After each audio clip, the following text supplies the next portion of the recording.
There is a symbol made of 3 moons, a crescent waxing on one side, a full circle in the center, a crescent waning on the other.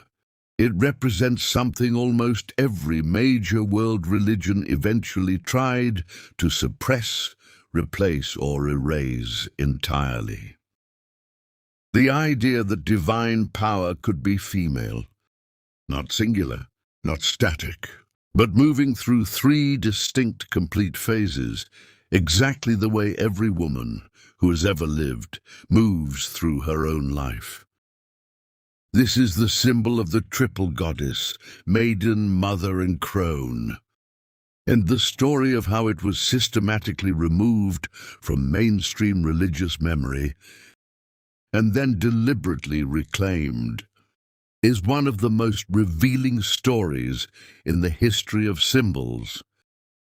Archaeological evidence suggests that some of humanity's earliest religious objects, the so-called Venus figurines found across Europe dating back over 25,000 years, depicted powerful female forms long before any named goddess or organized religion existed.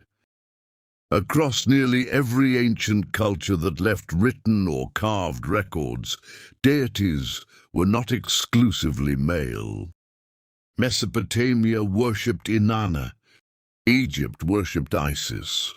Greece worshipped Hecate, often depicted with 3 faces or 3 bodies, controlling birth, life, and death simultaneously. The specific framework of Maiden, Mother, and Crone, as we understand it today, draws from multiple ancient traditions, but was most clearly articulated by the Greek goddess Hecate's triple nature, and the Celtic concept of the threefold feminine divine. Before any modern religion existed to define divinity as exclusively male, civilizations across the ancient world were already comfortable with the idea that ultimate power could be simultaneously young, nurturing, and wise beyond death. The triple goddess isn't simply 3 different women. It's understood as 3 complete, equally powerful phases that every feminine life force moves through. The Maiden represents new beginnings, independence, exploration, and untapped potential. Associated with the waxing moon, spring, and the dawn of new cycles. Not innocence in a diminished sense, but raw, unconstrained possibility. The Mother represents creation, nurturing, fullness, and power, exercised through life-giving and protection. Associated with the full moon, summer, and the peak of any cycle's strength. The Crone represents wisdom earned through experience, the power of endings, transformation, and the knowledge that comes only from having lived through everything the first 2 phases offered.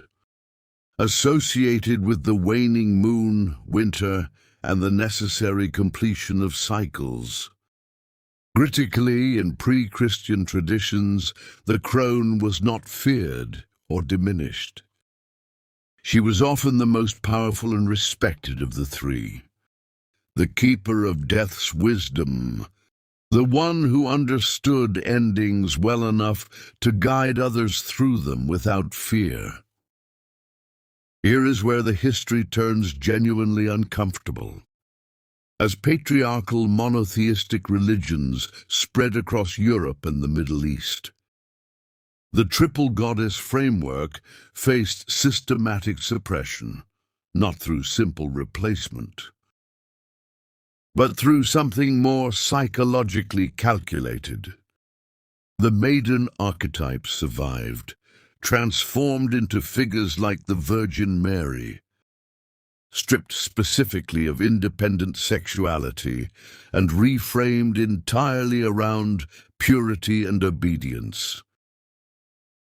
The mother archetype survived, also absorbed partially into Mary's identity as Mother of Christ, emphasizing nurturing and sacrifice while removing any association with raw generative power or sexuality. But the Crone archetype suffered the most severe transformation. The wise elder woman, once revered for hard-earned knowledge and her closeness to death's mysteries, was systematically recast across European folklore and witch trial propaganda as something to fear. The witch stereotype, the old woman with dangerous evil power, draws directly from the deliberate demonization of what was once the most respected phase of the triple goddess.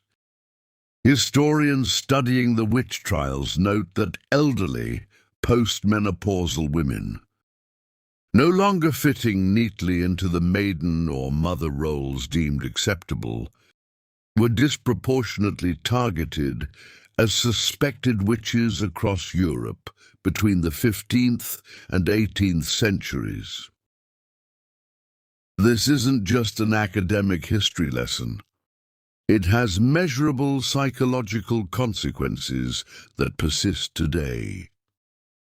Cultural anthropologists studying modern Western society have noted a persistent pattern. Women past their reproductive years frequently report feeling culturally invisible in ways that men of the same age generally do not experience to the same degree. When an entire archetype representing the wisdom and power of post-reproductive womanhood is systematically erased from religious memory and replaced with fear-based stereotypes, the cultural template for how to honor that phase of life simply disappears. Modern feminist scholars and psychologists studying aging point directly to the loss of the Crone archetype as one explanation for why Western culture struggles, more than many traditional societies, to assign positive meaning and respected status to older women specifically. The symbol wasn't just removed. The entire psychological framework it provided, a template for honoring every single phase of feminine life as equally powerful, was removed along with it. Starting most visibly in the mid-20th century, alongside broader feminist movements, there has been a deliberate, organized effort to reclaim the triple goddess framework.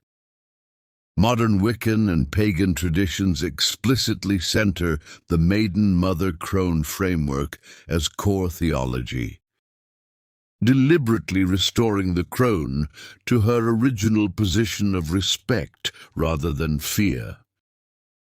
Beyond explicitly religious contexts, secular feminist psychology has also adopted the framework, using it as a tool to help women consciously honor each phase of their lives, rather than experiencing the cultural pressure to remain perpetually in the maiden or mother categories that mainstream culture still implicitly rewards most visibly.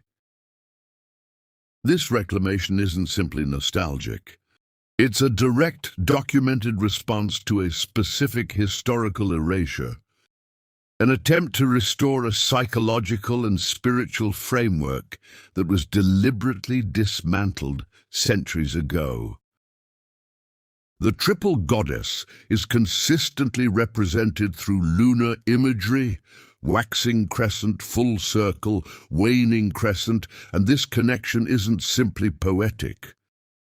The moon is the only celestial body visibly and dramatically changing shape on a consistent, predictable cycle, while still being recognized as fundamentally the same object throughout every phase. Ancient observers, across cultures with no contact with each other, independently recognized the moon's cycle as the most visible natural metaphor available for understanding cyclical, non-linear change. The idea that something could appear completely different while remaining essentially, continuously itself. This stands in direct philosophical contrast to linear models of time and value. Models that tend to treat youth as the peak and everything afterward as decline. The lunar framework underlying the triple goddess proposes something radically different. That there is no single peak phase. Each phase is complete and powerful in its own distinct way. The triple goddess symbol asks a question that extends far beyond any specific religious tradition.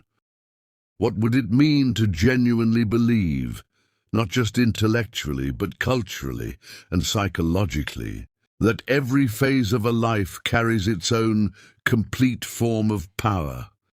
Not just youth, not just productive capability, but the phase that comes after, the one our culture has spent centuries teaching us to fear, minimize, or simply stop looking at. 3 moons, 3 phases, one continuous, unbroken cycle. The civilizations that built this symbol believed something modern culture is still, slowly, painfully, relearning. That endings are not failures, they're simply the third part of something whole. If you've made it through this entire series, eye, hand, 3 loops, geometric blueprint, and now 3 moons, you've spent a month exploring how humanity has tried again and again, across thousands of years, to encode its deepest truths into shapes simple enough for anyone to draw. There are more of these shapes waiting, hiding in places you walk past every single day.